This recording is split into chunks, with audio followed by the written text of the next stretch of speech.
Ya viene la Navidad. Y ellos también.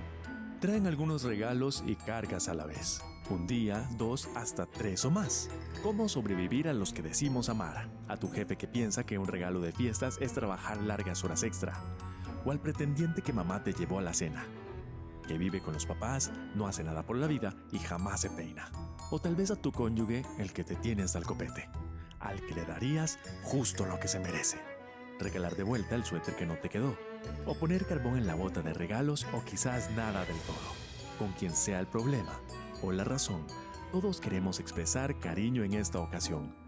Aunque los amigos y familia expresen amor, pueden causar drama y ser abrumador. ¿Qué podemos hacer en esta confusión? Podemos sugerir una incómoda solución. Muy buenos días, ¿cómo están? Bienvenidos a Open House, gracias por estar aquí con nosotros. Especialmente recibí una queja formal porque durante todo el año un par de amigos me dijeron: Julio, usted siempre está hablando de Saprissa, de la liga, pero vea, el mejor equipo de Costa Rica es Heredia. Entonces, un saludo a los 3 heredianos del país, que uno de ellos viene aquí a Costa Rica. Y yo no sé cómo hicieron para jugar 2 veces ahí en la cuadrangular. Me lo explicaron 3 veces y en total no entendí cómo es que la final van a jugar los mismos y es 2 veces. Pero bueno, felicidades a todos los heredianos porque les está yendo muy bien. Y en verdad, gracias a todos por estar aquí. Si estás visitando por primera vez, estamos felices de que estás con nosotros. Hoy es la tercera parte de una serie de charlas porque agarramos temas de la Biblia y lo dividimos en varios domingos para que sea más fácil de entender, porque en cierta forma crecimos yendo a misa o a la iglesia y nos hablaban un chorro de cosas y al final no nos acordábamos nada. Entonces en Open House lo dividimos en lo que llamamos series. Hoy es la tercera parte de esta serie que se llama La Incómoda Solución para Casi Todo, y estamos presentando una palabra que más que una palabra es un concepto poderoso, ¿ok? Es el concepto que llevó a los ángeles aquel día en Belén hace 2000 años a decir: les tengo buenas noticias, buenas nuevas para todo el mundo, ¿ok? Que es que ha nacido un Salvador, que es Cristo el Señor. Y de eso, el próximo domingo inviten a alguien porque vamos a celebrar la Navidad, vamos a contar esa historia milenaria ya y vamos a hablar de esas buenas noticias que representa esta palabra que estamos hablando. Y la palabra se llama gracia. Estamos hablando de la gracia de Dios, el regalo del amor, perdón y aceptación total de Dios. Definimos la gracia como el regalo del amor, perdón, aceptación total de Dios. Y dijimos que la gracia es algo que no lo merezco, que no me lo puedo ganar con mi propio esfuerzo. Es algo que no merezco y que no me puedo ganar con mi propio esfuerzo. Y todas las religiones, incluyendo muchas veces versiones del cristianismo que no tienen una visión clara acerca de la gracia, todas las religiones se tratan del esfuerzo del hombre, del ser humano, por congraciarse con Dios. El esfuerzo de recibir más gracia de Dios, de recibir más favor de Dios. Y a través de las Sagradas Escrituras aprendemos que Dios ya, hoy voy a usar varias veces una palabra antigua que decían en el seminario cuando yo estaba estudiando: Dios dispensó, Dios dio su gracia. La dio a través de la creación, la dio a través de muchas señales y de muchas formas, y después la dio a través de Jesús. El mejor amigo de Jesús se llamaba Juan. Unos años después de la muerte y resurrección de Jesús, Juan escribió acerca de su amigo y le llamó el Verbo, la palabra hecha acción. Y escribió en su primera carta, en su primer libro, escribió que él era la luz y era la luz de la gente y que él era amor. Y luego en el versículo 14 hace una pausa.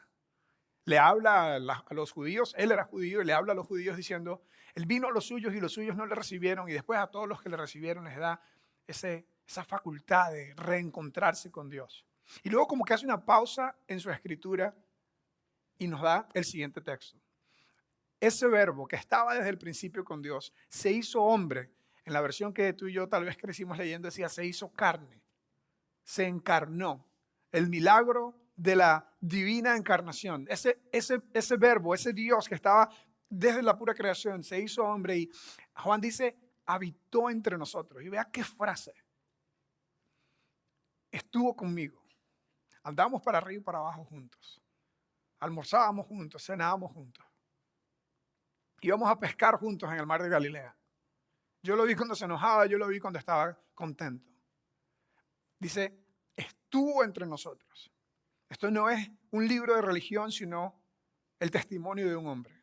Estuvo entre nosotros y contemplamos su gloria. Era algo especial acerca de este hombre que era digno de contemplar, no era cualquier hombre. Juan dice, para mí esa fue una gloria como el hijo unigénito del Padre, porque Juan entendía, como buen judío entendía, que Dios se demostraba como un Padre. Y las dos palabras que Juan utilizó para describir al Señor, una es nuestra palabra de esta serie, lleno de gracia y de verdad. El descriptivo que Juan utilizó para hablar de su mejor amigo, su Señor, fue, él era 100% gracia, 100% verdad. Pero ese 200%, eso no tiene sentido. Bueno, yo no sé si tiene sentido porcentual o matemático, pero él era todo verdad y todo gracia. Y a través de los años, los seguidores de Jesús han tenido el reto de mantener bien este balance. Han tenido el reto de mantener ese balance y esa tensión entre la gracia y la verdad. Y cada vez que se inclinan hacia el lado de la verdad y se alejan del lado de la gracia, cosas terribles suceden. Divisiones, polarizaciones suceden. Guerras santas e inquisiciones suceden. Cuando nos alejamos de la gracia. Por eso es demasiado importante a nivel individual y a nivel global. A nivel individual y a nivel corporativo, por decirlo. Yo sé que esa es una palabra para que se usa en el mundo de los negocios, pero eso simplemente significa como cuerpo, como individuos y como cuerpo, como individuos y como comunidad.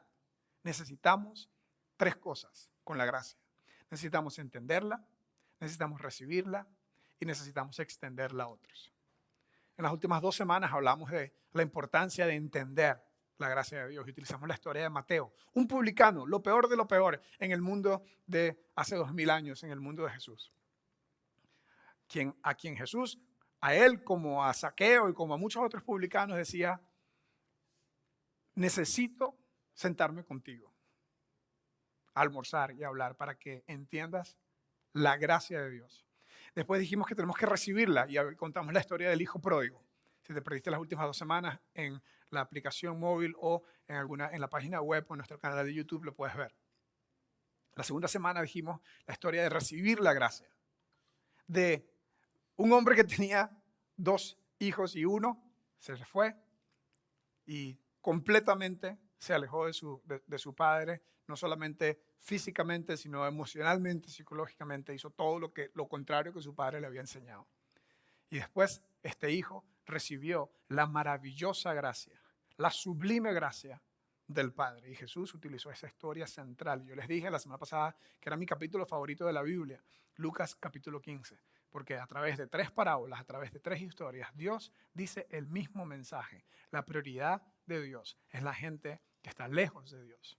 Y el trabajo de los que creemos en Él es recibir su gracia y extenderla a otros también. Hoy vamos a hablar acerca de esa idea de extenderla. Y vamos a ver que a veces es más fácil recibir gracia que darla. A veces es más fácil recibir gracia que dispensarla, que darla a otras personas. Y vamos a utilizar una historia que para muchos es común, pero que tal vez algunas partes de esa historia hasta hoy tal vez no han entendido. Es una historia que ilustra la idea de que es más fácil recibir gracia que darla. Porque, por ejemplo, si eres tú a quien le toca pedir perdón por algo, si eres tú a quien está arrepentido por algo, por un error, por un pecado que cometiste, quieres que la gente te dé gracia, quieres que la gente no se le vaya la mano, que no tengan saña. Pero si eres tú la persona a quien se le hizo daño, si eres tú la persona que fue víctima de la irresponsabilidad de tu ex esposo, te va a costar demasiado perdonarlo. Si fuiste tú el que fue víctima de la hazaña de tu ex jefe, o del que te quería serruchar el piso, o de la persona que era tu socio y después te hizo trampa y terminó haciéndote sufrir literalmente un montón por las cosas que perdiste. Y Dios te dice, y tú estás oyendo hoy aquí entre nosotros, que tienes que extender gracia, que tienes que dispensar gracia, que el cristiano recibe gracia de Dios y debe ser un canal de gracia también, debe dar a otras personas también. Y una vez más, es más fácil recibirla si soy yo el que se jaló una torta y me toca ir a decir, lo siento, cometí un gran error.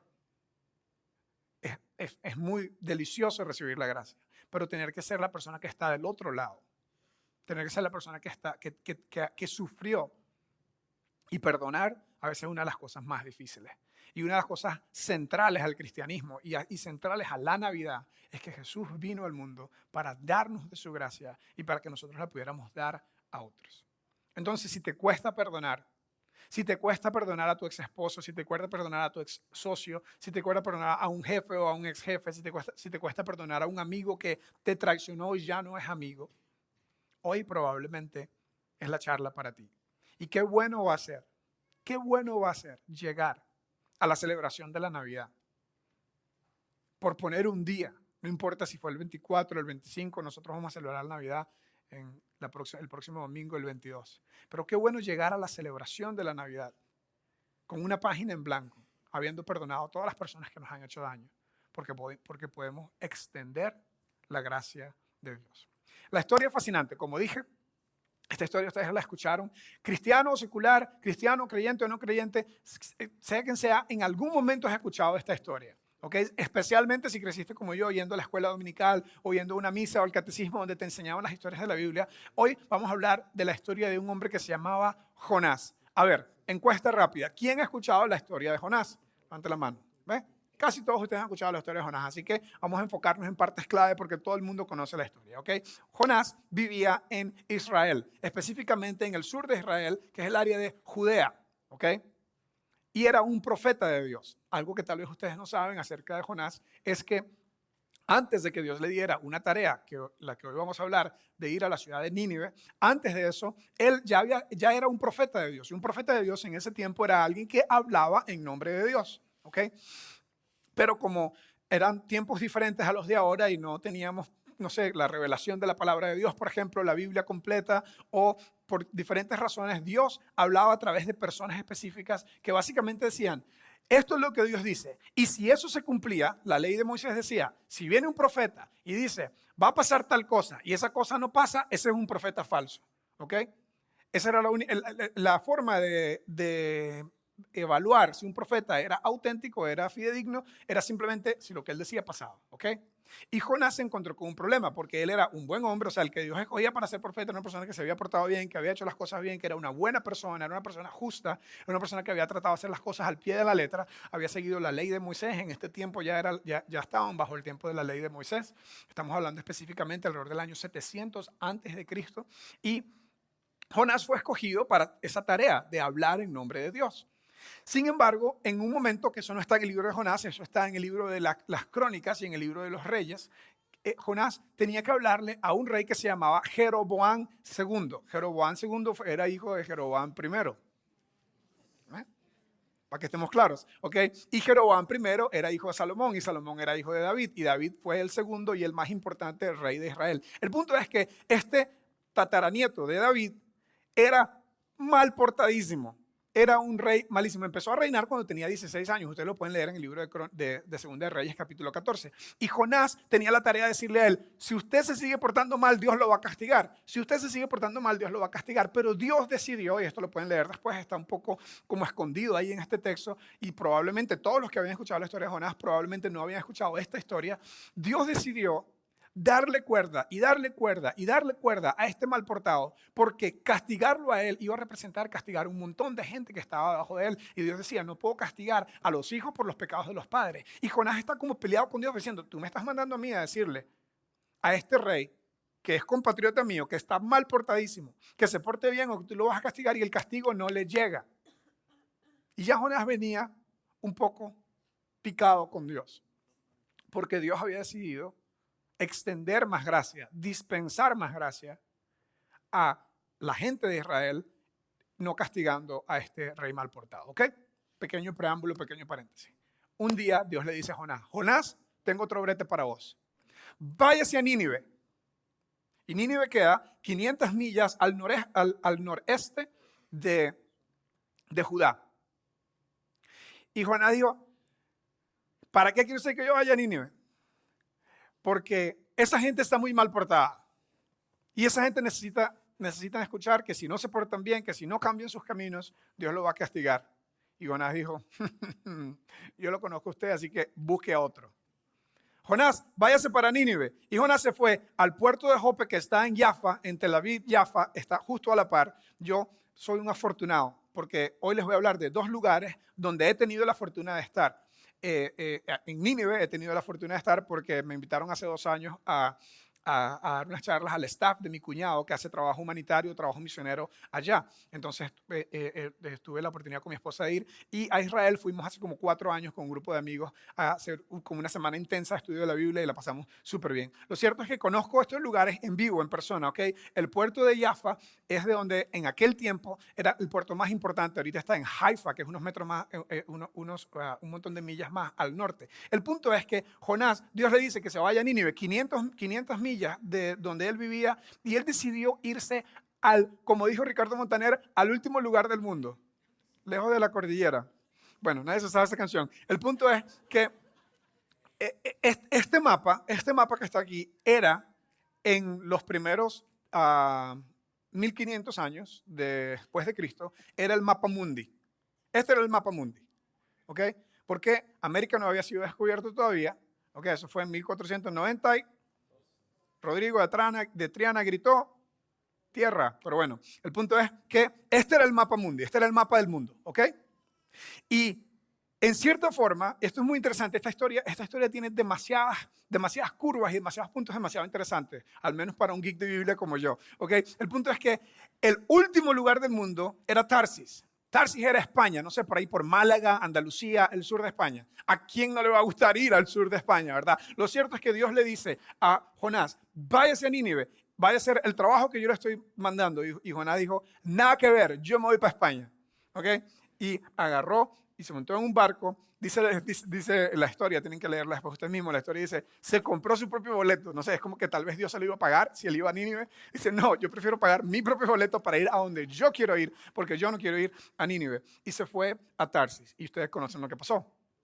Ahora, más allá de que si esta historia decides verla como una historia alegórica o como una historia literal, eso no es tanto el punto. Okay, yo estaba en estudios de Biblia con muchas personas que dicen, yo estoy empezando en las cosas de Dios y no me venga a decir que tengo que creer que la historia de Jonás, ¿verdad? Como me la aprendí yo en la escuela dominical. Jonás no le hizo caso a la palabra de Dios, por eso al mar profundo la gente lo tiró, vino un pez muy grande y plum, se lo tragó porque no le hizo caso a la palabra de Dios. Así me la aprendí yo. Todos los domingos, digo yo al menos, cantábamos en mi escuela dominical, donde yo crecí, esa canción, ¿ok?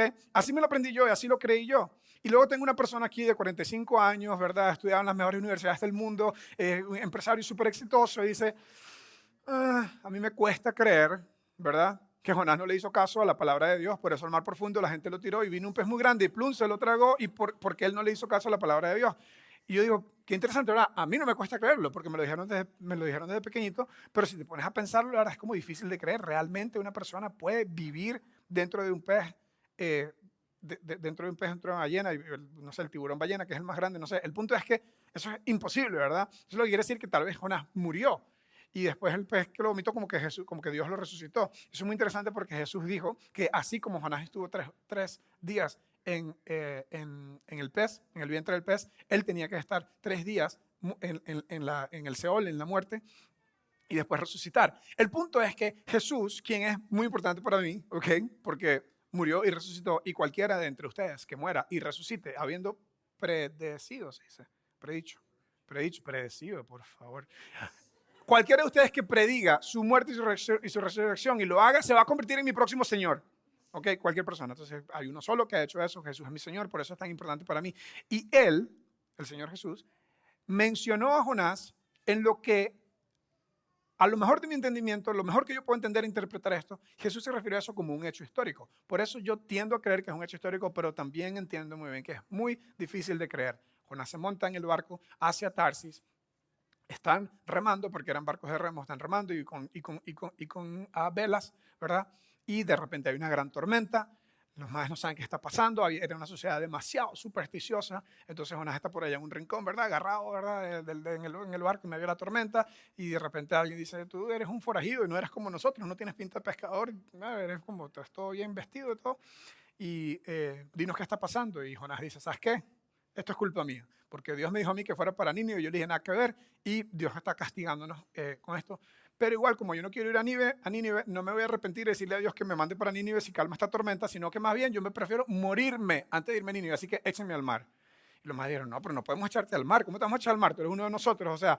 Y dijeron, no, es más, si quieren, hagan suertes, saquen los dados, porque era gente supersticiosa, era gente y además las apuestas es una de las profesiones junto a otras que son de las más antiguas del mundo, ¿verdad? Entonces dijeron, o de los hobbies más bien, entonces dijeron, hagan suertes y va a caer, ustedes van a ver que va a caer sobre mí. Tiraron dados y los dados apuntaban a que Jonás era el culpable de la tormenta, entonces lo hicieron 2, 3 veces, lo más no querían, al final no digo, ¿yo qué les digo? Tírenme, ustedes me tiran, yo me muero, me ahogo y ustedes siguen su camino normal. Y eso fue lo que hicieron. Y la historia cuenta que Dios había preparado, y la frase Dios había preparado aparece como 4, 5, 6 veces en este texto. Dios había preparado un pez y ese pez se tragó a Jonás. Pasó lo que pasó, no sé si vivió, no sé si murió. Lo cierto es que después Dios preparó a que el pez vomitara a Jonás en la orilla. Y comienza otra vez el capítulo 3. Y el capítulo 3 comienza como el capítulo 1. Dios le dice a Jonás, no, Jonás, tengo un trabajo para vos, ocupo que vaya a Nínive. Y Jonás dice, ok. O sea, después de lo que pasé, voy. Pero hasta ahí todos hemos escuchado la historia, ¿cierto? Probablemente no habías escuchado la historia de la parte de los reyes, de Jeroboam, pero todos habían escuchado que Jonás no le hizo caso a la palabra de Dios y por eso al mar profundo la gente lo tiró y vino un pez muy grande y plum se lo tragó porque no le hizo caso a la palabra de Dios. Esa parte la habían escuchado. El capítulo 4 de Jonás es el que la mayoría de la gente no había escuchado. Donde Dios le dice, entre en Nínive, enseñe de Dios, y como toda buena historia, hay un complot, hay una trama que está llevando a un clímax, que está llevando a un punto importante. Nínive era una ciudad enorme, era una ciudad muy grande, era una ciudad de al menos 120,000 personas. La mayoría de las personas creen que eran alrededor de 120,000 niños, lo cual quiere decir que habían, contando a los adultos, eran muchas más personas ahí. Y era la capital del imperio asirio, ¿okay? Que después fue tomado por el imperio babilónico y eventualmente por el imperio persa. Se había convertido en una de las capitales de ese gran imperio y era un grupo de personas. De hecho, tengo una foto para mostrarles cómo se veía Nínive. Esto es una ilustración, no es una foto real. Esto es una ilustración de cómo era esa ciudad. Habían construido unas murallas en esta ciudad a la par del río Tigris. Hay 2 ríos en Mesopotamia, el Tigris y el Éufrates, todos expertos en Biblia y en historia universal. El punto es que ellos habían construido una gran muralla con canales de agua sofisticados, habían creado unos jardines maravillosos en medio del desierto, habían hecho increíbles cosas y al mismo tiempo, como era un gran centro, como era una gran capital, era un lugar donde había mucha depravación, donde había mucho desenfreno y particularmente una de las cosas que eran terribles acerca de esta gente era que habían perfeccionado el arte de la violencia. Ellos habían creado unas pailas con aceite y tiraban a las personas y las freían vivos.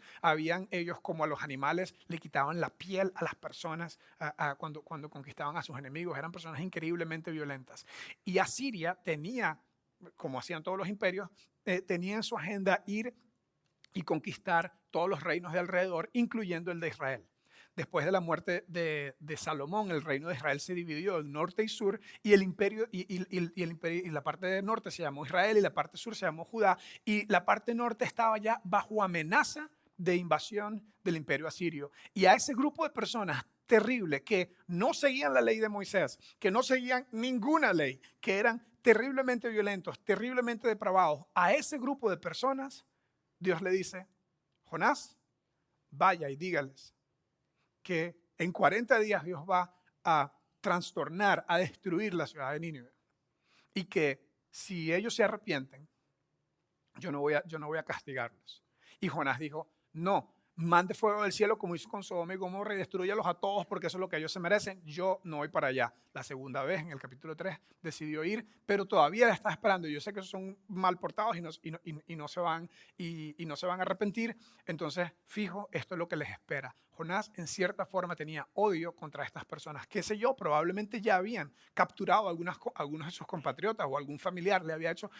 Jonás tenía algo tan personal en contra de esta gente que no quería ir. Pero resulta que, haciéndole caso a Dios, entró a esta ciudad que había construido muros y que había construido esto de esta forma. Esta es una foto actual, la primera es una ilustración, un dibujo. Esta es una foto actual, no actual, sino esto es una foto real de los muros reconstruidos por personas que hacen todo este tema arqueológico de preservación de sitios arqueológicos. Y los muros de Nínive estaban en la lista para convertirse en patrimonio de la humanidad por la ONU.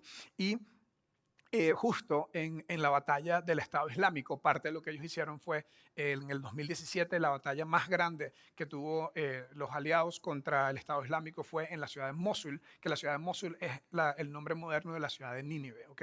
Y ahí es donde les dije que tengo unas fotos donde estuve, esta es mi esposa y yo, en un campamento de refugiados, en las afueras de un campamento de refugiados en la ciudad de Nínive. Tengo otra foto que muestra, estos son los dos hermanos de Ashley, estos son los tres, básicamente mi esposa y sus dos hermanos. Este se llama Clint y trabaja como pastor en una iglesia en Estados Unidos. Y este se llama Mateo.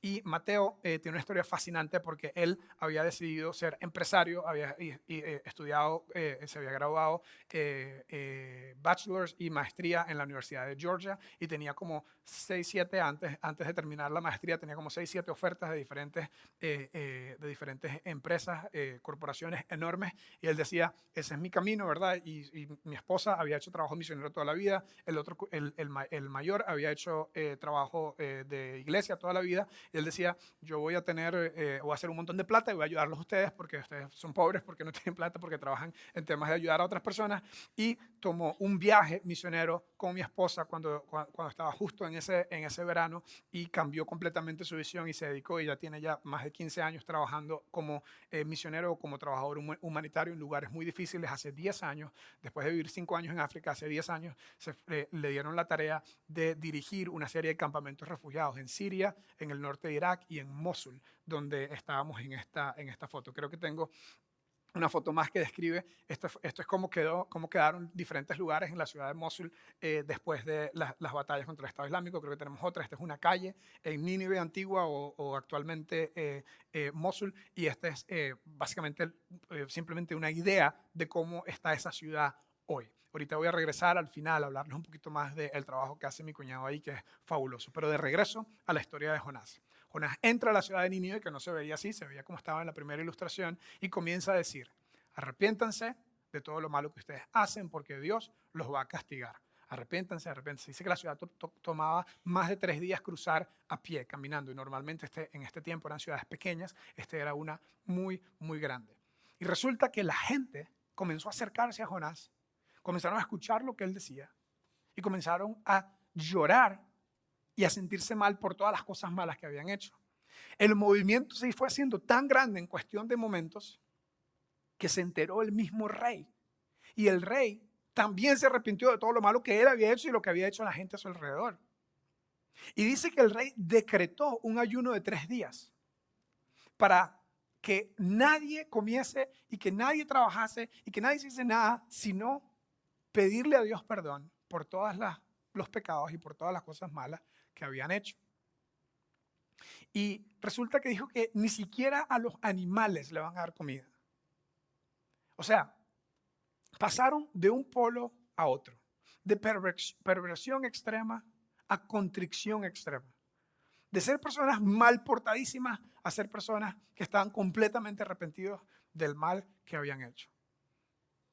Y luego comienza el capítulo 4, que es probablemente la parte, como dije antes, que la mayoría no conoce.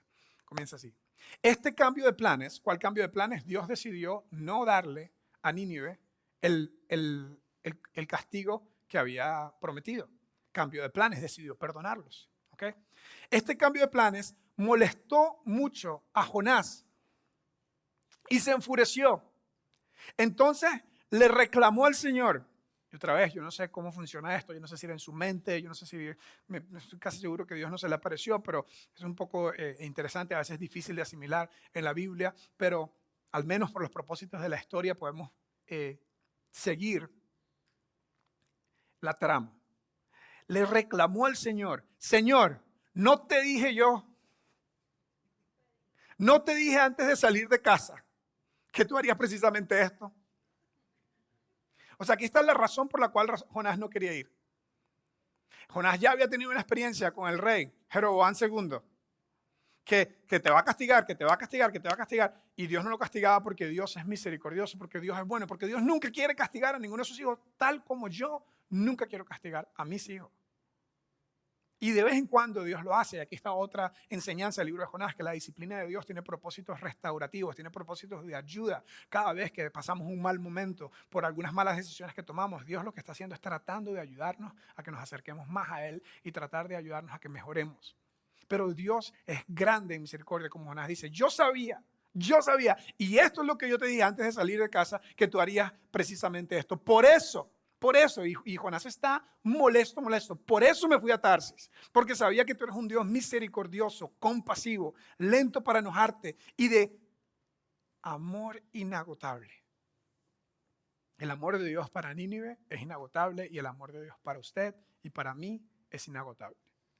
Dios te ama a pesar de lo que has hecho, Dios te ama a pesar de donde has estado, Dios te ama a pesar de los pensamientos que has tenido, Dios te ama, sea lo que sea, Dios te ama con un amor inagotable. Pero Jonás estaba molestísimo porque para él no era justo que esa gente, que Jeroboam no hubiese recibido lo que merecía y que los ninivitas no hubiesen recibido lo que merecían. Quítame la vida ahora. O sea, entró en una depresión profunda de inmediato. Prefiero estar muerto y no vivo si lo que yo predije no sucederá. Mucha gente piensa, los estudiosos de la Biblia piensan que parte de eso era que su profesión estaba en juego porque los profetas eran comprobados si lo que ellos decían que iba a pasar, pasaba. Pero después entendemos en el cierre que Dios le da a la historia, entendemos que el punto del libro de Jonás no es ese, sino que el punto del libro de Jonás es la gracia de Dios, que debemos todos recibirla y que debemos todos dispensarla, extenderla a otros. Dios decidió hacer algo por Jonás. Como es un desierto, había un terrible sol, Jonás se fue a sentar. Después de madrear a Dios, como lo hizo, se fue a sentar en las afueras de la ciudad, afuera de los muros de la ciudad. Y se sentó molesto a esperar que Dios destruyese la ciudad. Destruye la ciudad como dijiste que lo ibas a hacer. Y ellos habían crecido escuchando la historia de Sodoma y Gomorra, que fue un gran caso donde Dios destruyó a gente que era muy mala. Y Dios hizo que creciera una enramada o un tipo de planta que era como un arbusto grande que creció de forma rápida y le dio sombra a Jonás. Y en medio de su rabia, en medio de su chicha, en medio de su depresión, había un gran calor y esta enramada, este árbol crece a un punto tan grande que comienza a darle sombra y a darle fresco a Jonás y Jonás se contenta otra vez. Y como que en cierta forma puede volver a respirar. Y resulta que de repente Dios mandó a un gusano a que se comiese la planta al día siguiente. El gusano se comió la planta y Jonás se enoja un montón otra vez. Y después Dios, dice el texto, tienen que leerlo, Dios preparó un viento arrasador. Los que han estado en estos lugares saben las tormentas de arena que existen. Entonces hubo una tormenta de arena. Entonces está Jonás molesto, deprimido, con un gran calor y de repente se le muere la plantita y de repente viene una tormenta de arena que lo está quemando y está sufriendo otra vez. Y nuestro amigo Jonás vuelve a decir, siguiente texto, se enojó grandemente y le pidió a Dios otra vez que le quitase la vida porque al menos la planta que le estaba dando sombra mientras él esperaba la destrucción de Nínive, ahora ni Dios iba a destruir a Nínive, ni siquiera la planta la tenía él. Y Dios le dice, Jonás, ¿te parece bien enojarte porque la planta murió? ¿Te parece bien enojarte porque la planta murió? Y Jonás estaba malcriadísimo. Sí, le replicó Jonás. Estoy tan enojado que quisiera morirme. Chica, la verdad está seria la cosa. Entonces el Señor le respondió, ¿sientes lástima? Esta palabra lástima en realidad significa compasión. ¿Sientes compasión por una planta aunque tú no hiciste nada para que creciera? Creció rápido y murió rápido. Pero Nínive, y aquí está el punto, este es la moraleja de la historia del libro de Jonás. Nínive tiene más de 120 personas, 120 habitantes que viven en oscuridad espiritual. El texto antiguo decía, no distinguen la derecha de la izquierda. Están en oscuridad espiritual. Están perdidos como el hijo pródigo, como la oveja perdida. Están perdidos como la moneda que se le perdió a la mujer. Están perdidos como estaba Mateo y como estaba Zaqueo. Están perdidos en oscuridad espiritual. Sin mencionar los animales. Y aquí Dios utiliza todos los aspectos de la creación, una planta, un animal, para hablar del gran amor que Él tiene hacia las personas, para hablar del gran amor que Dios tiene. Pero para Jonás era muy difícil aceptar esto. En cierta forma, el resumen de la historia de Jonás se puede decir de esta manera. Muchas veces es más fácil recibir gracia que dispensarla. Pero la idea del libro es que Dios quiere que todos seamos receptores y que seamos dispensadores de la gracia de Dios. Déjame preguntarte algo. ¿Quiénes son los ninivitas en tu vida? ¿Quiénes son las personas que te cuesta demasiado perdonar y que, en cierta forma, como Jonás, quisieras sentarte en una silla, esperar que caiga fuego del cielo para que ellos fracasen totalmente? ¿Quién es alguien así en tu vida? ¿Quiénes son los ninivitas en tu vida? Te voy a dar algunas ideas. Tal vez son la gente que tiene mucha plata, que por envidia, por alguna razón, tú estás molesto con el éxito de ellos. Tal vez es la gente que no tiene nada, porque dice, esos idiotas no tomaron buenas decisiones y por eso tienen lo que se merecen. Y tal vez tienes algo en contra de ellos y eso no es de Dios para nada.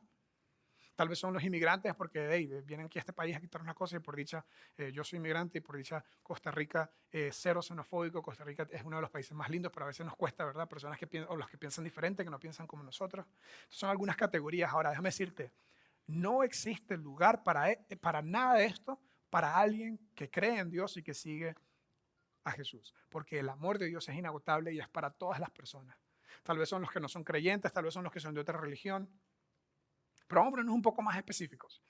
Tal vez el ninivita en tu vida es tu ex esposo, tu ex esposa, porque te hizo demasiado daño y te cuesta mucho extender, dispensar gracia para él o para ella. Tal vez es tu ex jefe porque te puso la piedra, te cerrochó el piso, literalmente hizo cosas que te hicieron daño. Tal vez es un ex socio que te hizo que perdieras dinero, te hizo que perdieras tiempo, perdieras vida y te cuesta demasiado perdonarlo.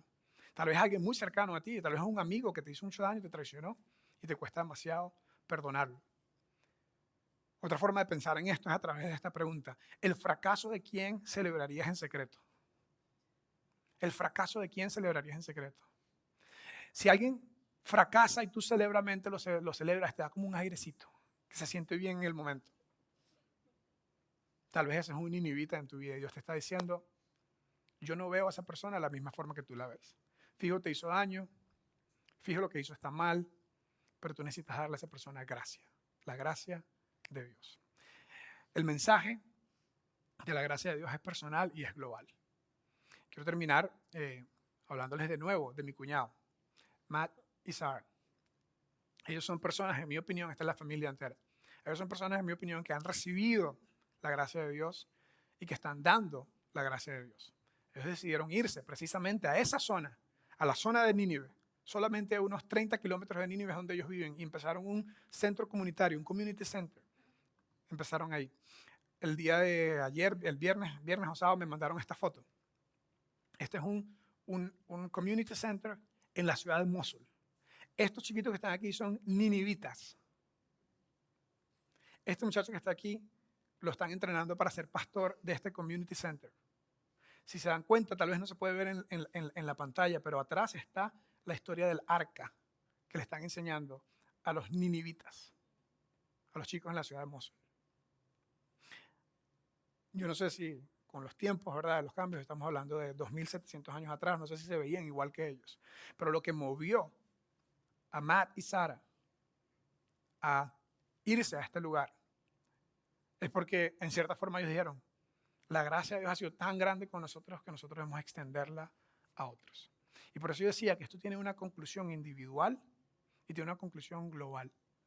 La conclusión individual es que no puedes ser cristiano y tener a alguien que no puedes perdonar en tu vida. No puedes ser cristiano y tener a alguien que odias en tu vida.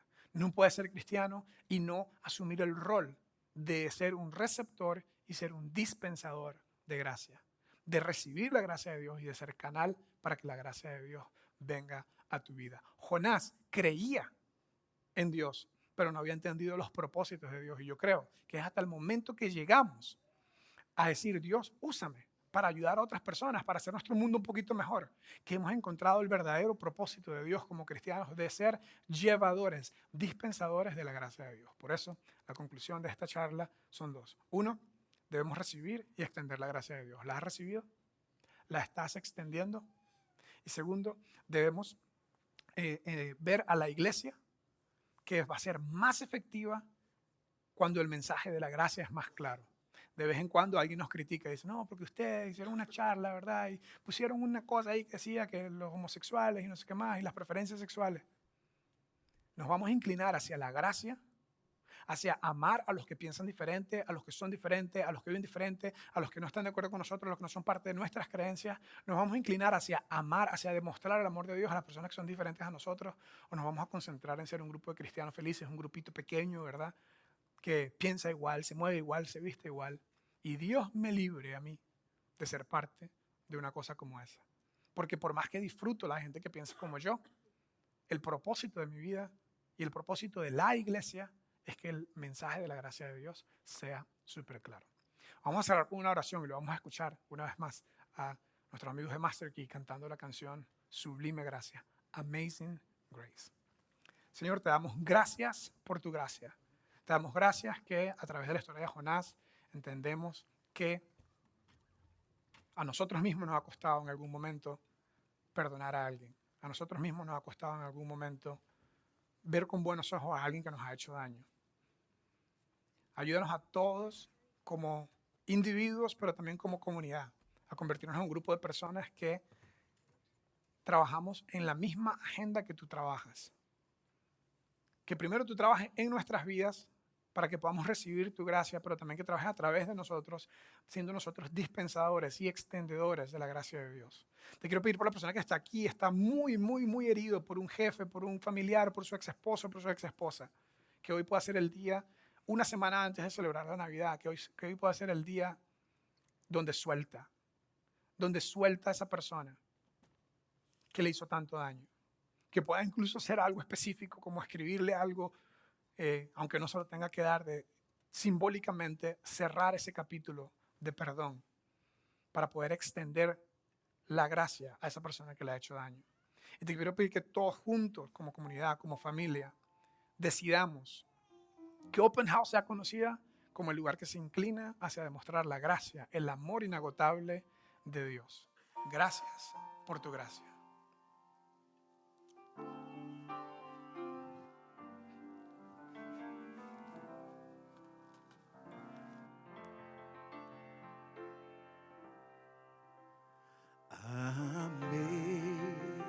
Amazing grace, how sweet the sound that saved a wretch like me. I once was lost, but now I'm found. Was blind, but now I see.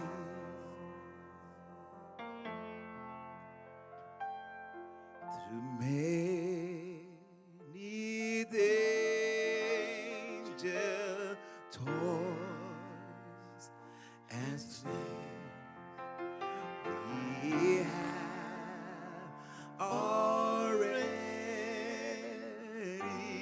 come. 'Twas grace that taught me grace thus far, and grace will lead me home.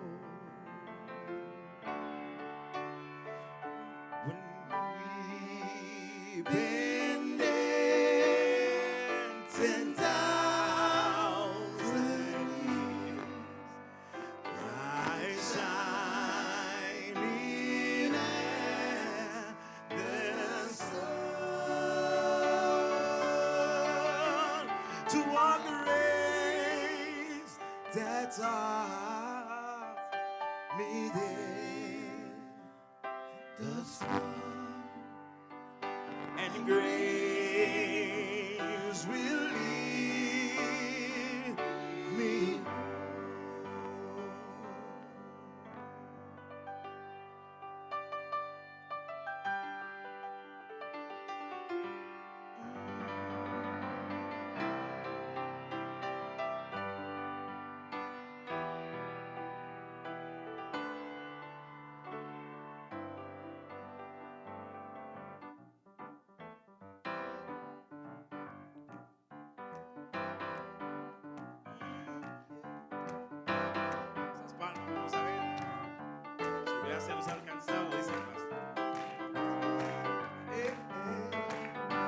meditar lo que sea que tenga en nuestra mente y recordar que Dios es gracia y nos quiere salvos.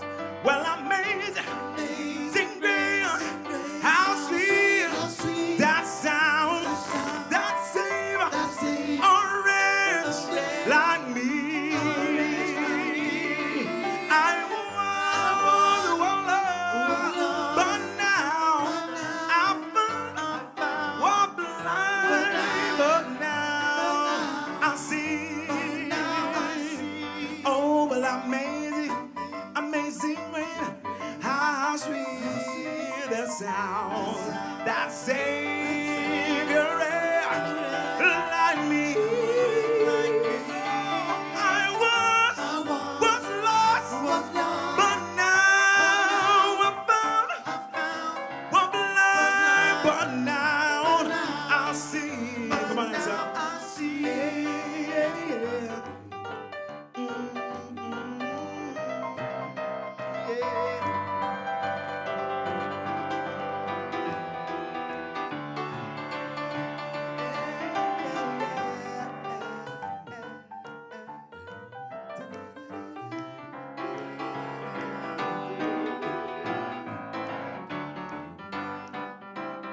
Say when we been there 10,000 years, bright shining night, the sun.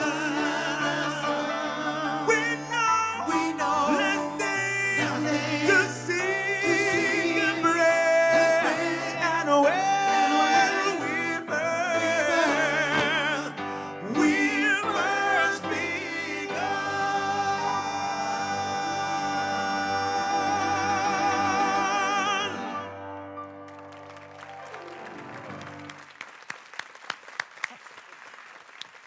Gracias, muchas gracias. Muchas gracias. La gracia de Dios debemos entenderla, debemos recibirla y debemos dispensarla. De eso se trata la Navidad. Así que no se pierda la próxima semana, dentro de 7 días, para cerrar. Y les cuento, yo audicioné esta mañana con ellos en el ensayo para ver si me aceptaban y no pasé la audición. Muchas gracias, nos vemos la próxima.